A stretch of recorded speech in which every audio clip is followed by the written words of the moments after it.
Well, after about a week or so of heavy rains, I came outside and noticed something with my garden that I really was not hoping to see, and that was a lot of very sick tomato leaves. As a beginner gardener, seeing those type of things, especially so soon after transplanting, and it's the first rain early in the season, something like that honestly can make you crash out. It can, but I'm just gonna take it as real-time character development and character building, right? Let's gardener character building, let's call it that. But this is good because it's taught me how to manage post-rain disease pressure as soon as it happens and to be more cognizant of humidity and just the upcoming season that awaits me. Hi, my name is Bree, and this is my Patio Permaculture Project, where I'm learning how to turn a small patio garden into a more productive, resilient little ecosystem. And this week's lesson is very real. Rain can be helpful, but too much rain, humidity, and wet foliage can help create an environment that is really appealing for fungi and viruses and all kinds of disease pressure. One of the main permaculture ideas that I'm learning is to observe and then interact. I really want to avoid bringing in chemical treatments too heavily. That's like a break in case of emergency for me. So what I'm going to do is just take some action and learn and do some research on what I think is happening with my leaves. Basically, just whatever the plant is telling me, I'm gonna go with. So in the spirit of observation, first we're gonna take a look at the leaf pattern. Are there spots on the lower leaves and are they spreading upward? Yeah, this one kind of has, yeah, this one has some damage. So this is a lower leaf that was showing some signs of disease pressure. Hopefully the autofocus picks it up. Hey, come here. Hey, where are you going? Hold on. Where are you going? Come here. All right. Oh, your paws are all muddy. This is the newest member of the family. Her older sister is taking a little puppy break inside. Normally she's out here with me, but the puppy is a little rambunctious, as they all are. As I was saying, you really want to pay attention to the coloring on the leaves. What do they look like? This one isn't too bad.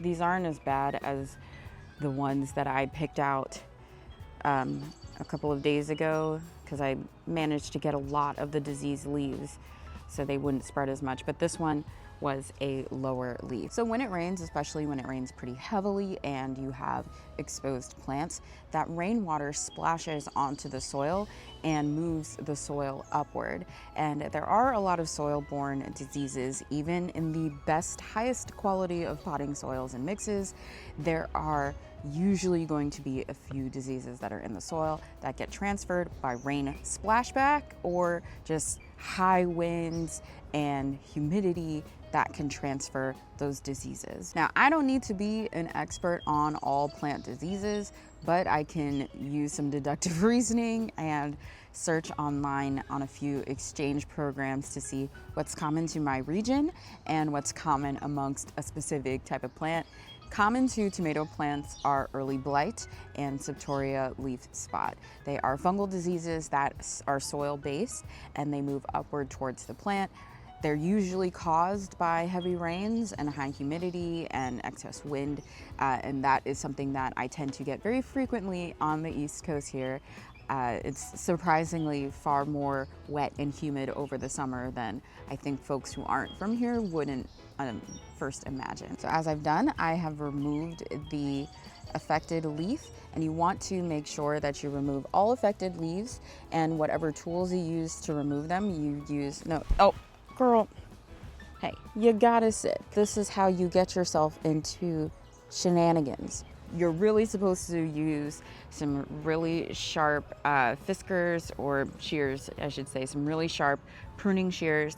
And after every single use, do not go from plant to plant, but after every single use, you want to wipe it down with some sort of hydrogen peroxide or alcohol, some sort of astringent that will remove the leftover fungal spores, because they will linger and they will travel from plant to plant without you even realizing it. So that's why it's important to keep a sanitized space as you are monitoring and managing the disease pressure. So how am I gonna manage this going forward? Well, there's gonna be rains here, so I gotta think about splashback.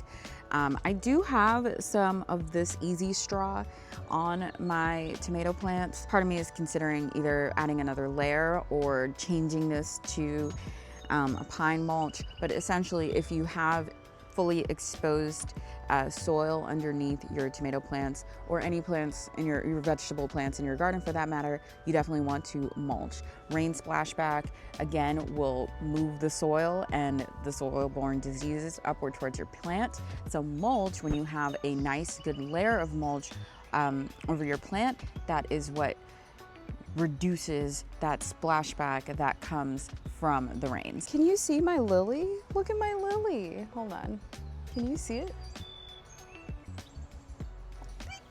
So that is a Walmart lily that I purchased last season. So last summer I got it and I threw it in a ceramic pot, a big ceramic pot. I also included some salvia. Now the salvia completely died back and never came back, but these lilies, I had no idea were, or I wasn't paying attention to them, but they are perennial lilies. So I was shocked. I don't know, do other gardeners get excited when they see perennials coming back? Because it's like, oh my gosh, it's Mother Nature actually working.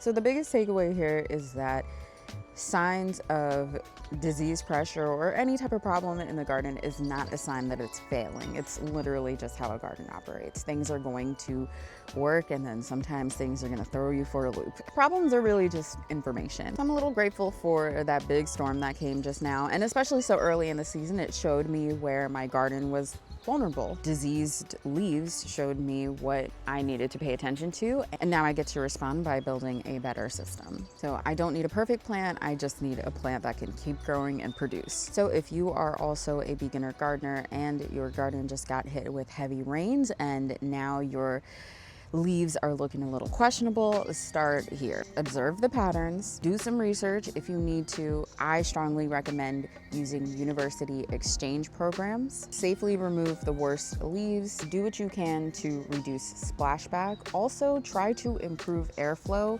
If your plants are way too close together, they will create their own natural humidity kind of dome, but that mixed on top of regular humidity from the environment, especially if you are in a naturally humid environment, restricts that airflow. So try to reduce the airflow. You can do that by pruning. You can also, if you are operating in a container garden like me, you can try kind of separating the plants a little bit better. And then you just want to monitor new growth. I think I'm in the clear. I noticed that a couple of my tomatoes, I have some growth on one of them, and I've noticed for the plants that I've pruned back, they are growing and I don't see many signs of additional disease pressure.